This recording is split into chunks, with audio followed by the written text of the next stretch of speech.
صل على محمد وآل محمد.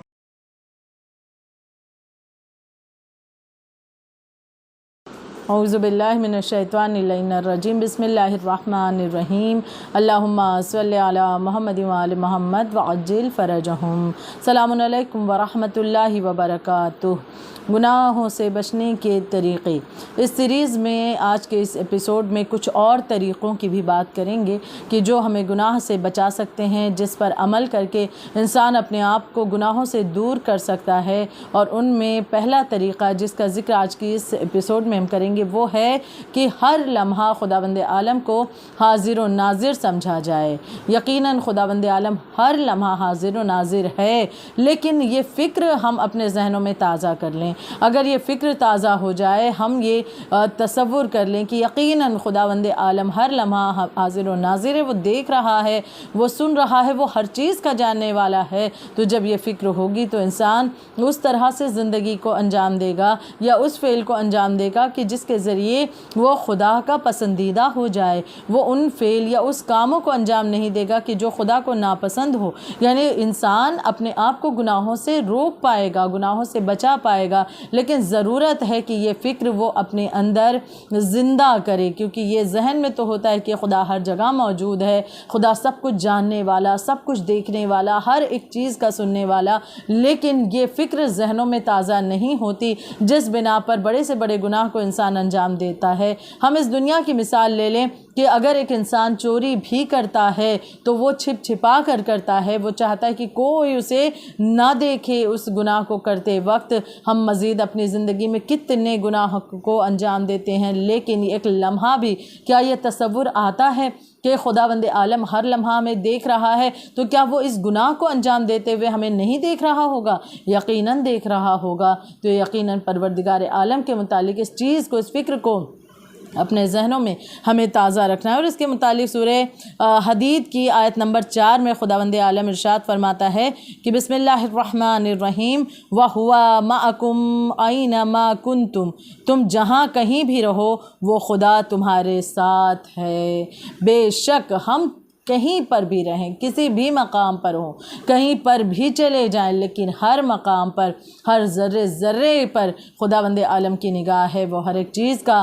جاننے والا ہے. ایک بہت ہی مشہور واقعہ جو شاید آپ سب نے بھی اور ہم سب نے پڑھا ہوگا اپنے بچپنے میں، اور بہت ہی مشہور واقعہ کہ ایک استاد جو کہ اپنے ایک طالب علم سے بہت محبت کرتے تھے. بہت سے ان کے اسٹوڈنٹس تھے، تو اکثر و بیشتر جو دوسرے اسٹوڈنٹس تھے ان کو یہ شکایت رہتی تھی کہ ہم تمام میں ایک بچہ ہے جس سے استاد زیادہ پیار کرتے ہیں، اس سے زیادہ محبت کرتے ہیں. اب چونکہ استاد اس سے محبت اس لیے زیادہ کرتے تھے کیونکہ وہ بچہ اور تمام بچوں سے زیادہ عقل مند بھی تھا، باشعور بھی تھا، سوچنے سمجھنے کی صلاحیت ان سب سے زیادہ اس کے اندر تھی، ذہین بھی تھا. یعنی بہت سی خوبیاں جس کے ماتحت استاد اسے پسند کرتے تھے. ایک مرتبہ ان بچوں نے اعتراض کیا تو استاد نے بھی چاہا کہ اس بات کو واضح کر دیں کہ دراصل اس بچے کی طرف میری رغبت اتنی زیادہ جو ہے اس کے پیچھے وجہ کیا ہے. استاد نے کہا کہ کل تم سب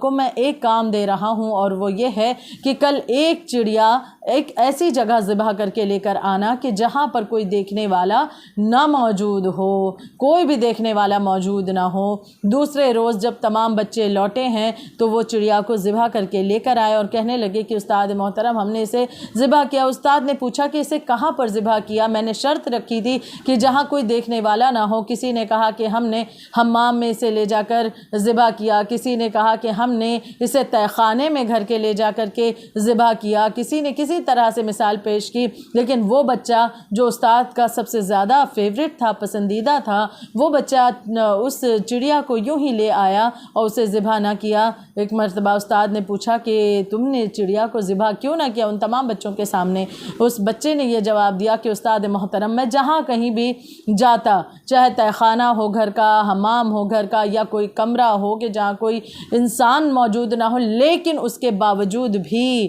مجھے ہر مقام پر ایک ذات ایسی تھی جو ہر مقام پر مجھے موجود ملی، ہر جگہ پر وہ ذات گرامی موجود تھی. لہٰذا تنہائی کہیں پر میسر نہ ہوئی، جس وجہ سے جو شرط تھی آپ کی، لہٰذا اس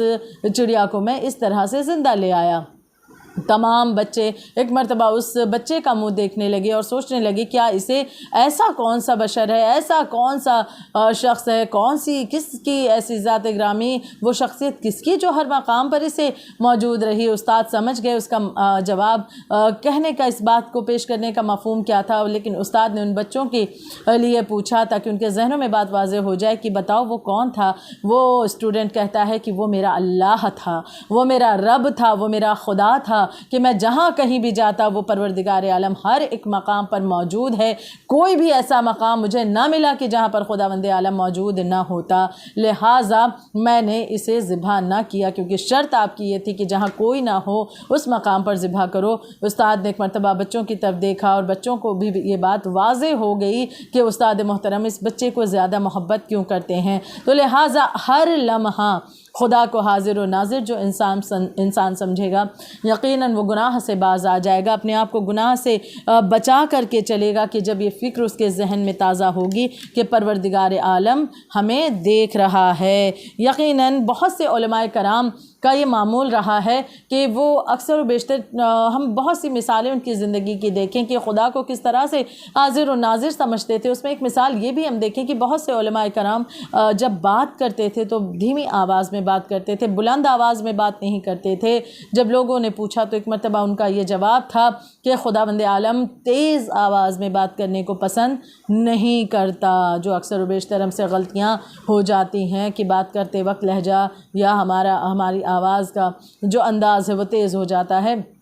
خداوند عالم اس چیز کو پسند نہیں کرتا کہ تیز آواز میں بات کی جائے۔ علماء کرام کا اکثر و بیشتر یہ معمول رہا کہ دھیمی آواز میں بات کرتے تھے، کیونکہ ان کے ذہنوں میں یہ فکر تازہ تھی کہ خداوند عالم حاضر و ناظر ہے، خدا دیکھ رہا ہے، وہ ہر جگہ موجود ہے، تو اگر میں نے اس فعل کو انجام دیا تو اس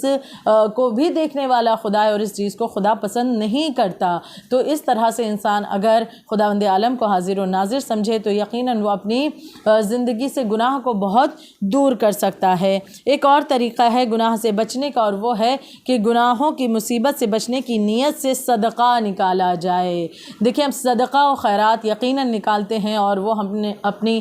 جان کی حفاظت کے لیے، مال کی حفاظت کے لیے، آبرو کی حفاظت کے لیے انسان صدقہ و خیرات اکثر و بیشتر نکالا کرتا ہے۔ تو صدقے سے جہاں بڑی بڑی بلائیں ٹل جاتی ہیں، بڑی بڑی مصیبتیں ٹل جاتی ہیں، تو سب سے بڑی بلا، سب سے بڑی مصیبت تو گناہ ہے۔ تو یقیناً اگر انسان ایک مرتبہ یہ بھی نیت کر لے کہ عموماً عام طور پر جو ہم صدقہ نکالتے ہیں ہماری نیت یہ ہوتی ہے کہ حفظ و امان کے لیے، ہماری صحت و سلامتی کے لیے، جان و مال کی حفظ و امان کے لیے، جہاں ہماری نیت یہ ہوتی ہے اسی کے ساتھ ہم اگر یہ بھی نیت کر لیں کہ خدا صدقہ ہم اس لیے بھی نکال رہے ہیں تاکہ ہم گناہوں سے محفوظ رہیں، تو جہاں پر ایک اس نیت کا ہم نے اضافہ کیا، ایک مرتبہ یہ عہد کر لیا، تو یقیناً پروردگار عالم کی طرف سے مدد ہوتی ہے اور اس صدقے کے ذریعے سے اس انسان کو گناہ کی جو آلودگی ہے وہ اس کی طرف بڑھنے نہیں پاتا، وہ گناہوں میں گھرنے نہیں پاتا، اپنے آپ کو گناہوں سے بچا سکتا ہے۔ ایک اور طریقہ کہ موت کو یاد کرتا رہے انسان، کہ اگر انسان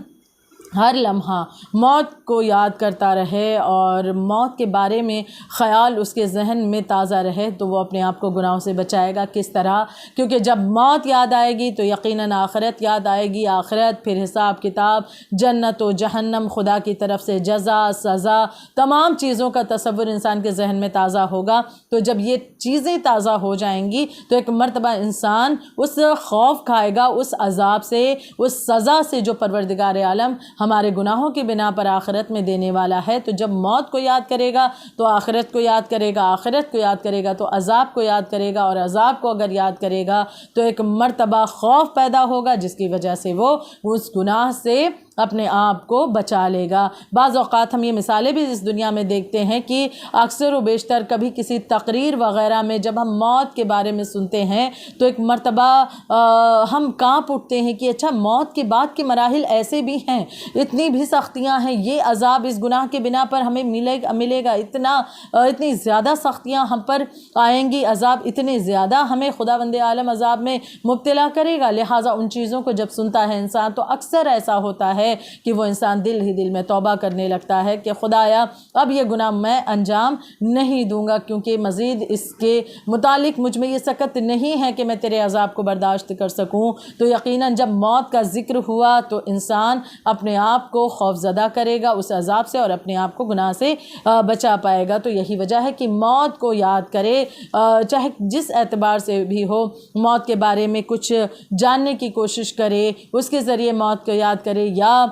پھر زیارت قبور مومنین کے لیے قبرستان جائے، ان قبروں کو دیکھ کر عبرت حاصل کرے کہ ان قبروں میں کون کون موجود ہے، لیکن ہر ایک کا انجام یہاں پر آ کر کے دفن ہونا اور پھر آخرت کا حساب دینا سب کے لیے ضروری ہے، اور پھر اپنے اعمال کے اعتبار سے اس انسان کو وہاں پر فائدہ یا نقصان پہنچنے والا ہے۔ وہ عبرت لے ان قبروں کے ذریعے سے، اور اس طرح سے اپنے کفن کو تیار کرے، اپنی وصیت کو تیار کرے، اس کے ذریعے سے بھی یقیناً اس میں خوف پیدا ہوگا۔ اور یہ بھی بات وارد ہوئی ہے کہ اپنے کفن کو انسان نہ صرف یہ کہ اپنا کفن اپنی زندگی میں تیار کر لے، بلکہ اس کفن کو گاہے بگاہے کبھی کبھی نکال کر اس کفن کو دیکھا بھی کرے، اور جب اس کفن کو دیکھتا ہے انسان تو یقیناً اسے موت یاد آتی ہے، اور موت، آخرت، عذاب، ہر ایک چیز کا تصور ایک مرتبہ تازہ ہو جاتا ہے۔ تو انسان جب ان چیزوں کو سوچتا ہے تو گناہوں سے باز آنے لگتا ہے، اپنے آپ کو گناہ سے بچانے لگتا ہے۔ تو یہ کچھ اور بھی طریقے ہیں کہ جس کے ذریعے سے ہم اپنے آپ کو گناہوں سے بچا سکتے ہیں۔ کچھ مزید اور ایسے طریقے جو انشاءاللہ اگلے ایپیسوڈ میں آپ کے سامنے ذکر کروں گی۔ آج یہیں پر سلسلے کو روکتے ہوئے کہ پروردگار عالم ہمیں عمل کی توفیق عنایت فرمائے کہ ہم ان تمام باتوں پر عمل کر سکیں اور اپنے آپ کو گناہوں سے بچا سکیں اور ویسا خود کو بنا سکیں جیسا پروردگار عالم اللہ وحدہ لا شریک ہمیں دیکھنا چاہتا ہے۔ ربنا تقبل منا انک انت السمیع العلیم۔